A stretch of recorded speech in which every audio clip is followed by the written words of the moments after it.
নেবে তবে না তোমার কাছে এই যুগে দেখতে পেলাম ওই বাবাটা একদিন এরকম করে কয়টা কোন গীতগুলো আগে বলছিলেন।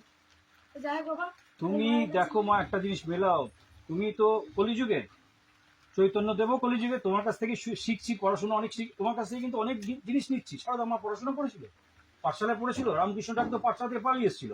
কি ছিল বলো তুমি সত্যি কথা? তুমি যে বলছো আমি ওম জবা ঘোষ সংখ্যা সংখ্যা কাশ্যপ মহাবিদিন বলতে পারছি না, এটা তো আনন্দের। তোমার কাছে অন্য জিনিস আছে। এই যে যুগগুলো তুমি বলছো, 4টে যুগ ভেঙে ভেঙে আমি ওগুলোকে মুখস্থ করে নিচ্ছি, আমার কানে আমার ভেতরে নিয়ে নিচ্ছি। আমি ওগুলো ভুলে গেছি, আমি ওইদিকে পণ্ডিতগিরি করছি, এদিকে তো কিছু জানি না। কটা যুগ ঠিক মতো কেউ দাপট যুগ পেতে। আমরা যারা চেলা চামুন্ডা তারা তোমাকে ভালোবাসি সন্তান রূপে, বাবা রূপে, তাদের নামটাও থেকে যাবে।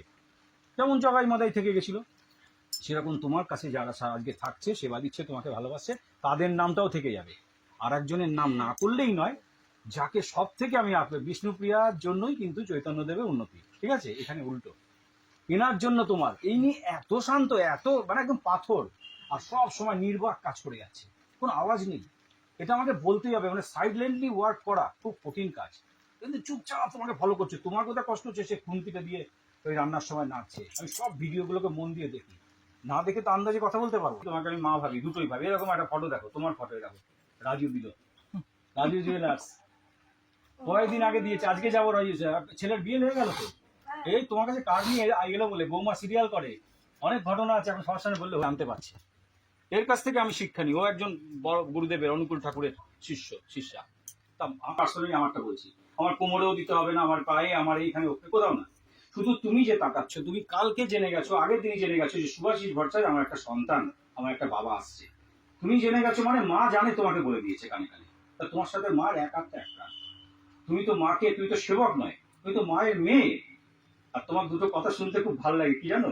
তুমি যখন বলো না মুটুক, আমার হেভি লাগে শুনতে, আমি খালি আনন্দ পাই। বলে বাবালে বলে আদর করি, মুটুক, আমরা বলি মুকুট, তুমি বলে মুটুক, আমার শুনতে হেভি লাগে। এরকম তোমার কিছু কথা আমার হেভি লাগে শুনতে। ঠাকুর রামকৃষ্ণের কিছু কথা শুনতে ভালো লাগতো, উনি এত শিশুর মনে বলতেন। তোমার কথার মতো তুমি যখন সবাইকে বলো না, তোমার ভাষাগুলো আমার মনে পড়ে। ও গো তোমরা কি করছো গো, এই মরা বড় কি করছিস, এই যে বলো, এটার মধ্যে একটা আলাদা গায়ে কাটা দেয়। মানে এইটাই হচ্ছে সরল, তুমি যে অরিজিনাল সেটা প্রমাণ হয়। তোমার অরিজিনাল তোমাকে প্রমাণ করতে হবে না, প্রমাণ হয়ে রয়েছে চারিদিকে। এটা মা, তুমি এই কাগজটা নাও, তুমি এটা ধরো, তুমিও বিড়বিড় করছো, কথাগুলো শুনতে পাচ্ছ, আমিও শুনতে পাচ্ছি, ঠিক আছে? আমি বলি, মাকে নিয়ে আমার ছোট্ট কিছু কথা আমি নিজের মনে পাগলের মতো লিখেছি। ছেলেরা মা পাগল না হলে মাকে পাওয়া যায় না, মাকে না ভালোবাসলে আমি মাকে ভালোবাসি, তাই আমি এইসব ছেলে মানুষই করে জিনিস কিনে নিয়ে, সেটা তো ঠিক। আমি অন্যভাবে দিই, আমাকে বলছিল 108 জবামালা নিয়ে যাও, এই নিয়ে যাও, এখনই বলছিল না, আমার মা সব পুজো নিয়েছে অলরেডি, হয়ে গেছে পুজো আমার নামে।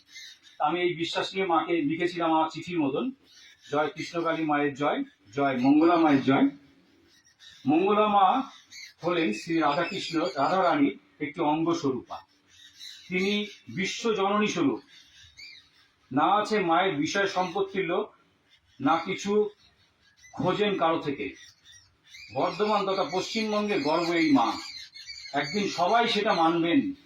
মাকে রোজ গুড মর্নিং করি, মনে মনে বক বক করি, কথা বলি, যা অন্য কেউ জানেন না, একান্ত মা ও ছেলের কথা। এখানে এলে মা বহু আগেই জেনে যাবে কে আমি, কি জন্য এসেছি।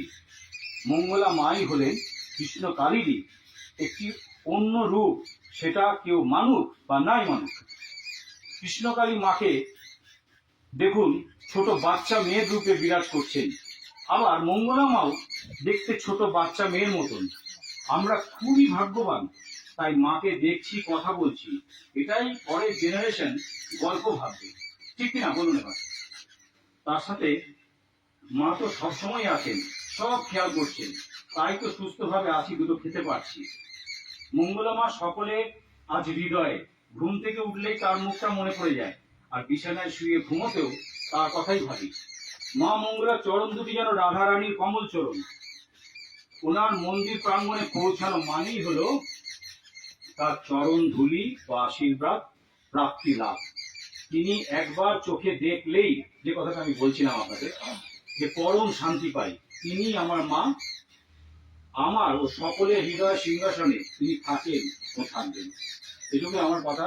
এটা চিঠিটা আমার, তুমি পায়ের কাছে রাখো, মায়ের চরণ তলে রাখো। এটা